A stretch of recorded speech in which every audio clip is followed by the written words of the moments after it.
Kompetisi Liga 1 2022-2023 rencananya akan kembali bergulir, tapi PSM Makassar diterpa dua masalah yang cukup serius.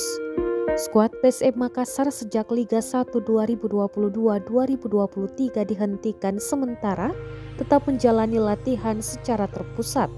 Masalah pertama yakni PSM Makassar dikabarkan tak bisa lagi menggunakan Stadion B.J. Habibie sebagai markas mereka untuk sisa lanjutan laga Liga 1 2022-2023. Kabar tersebut beredar luas di media sosial dan menjadi pembicaraan di tengah fans PSM Makassar saat ini.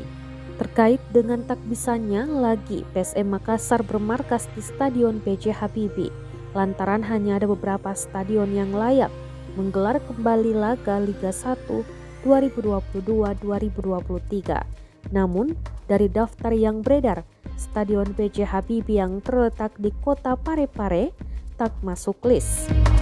Format home and away juga tergantung izin dari pemerintah Indonesia, dalam hal ini pihak kepolisian. Masalah kedua yakni pemain andalan PSM Makassar Yance Sayuri dibekap cedera.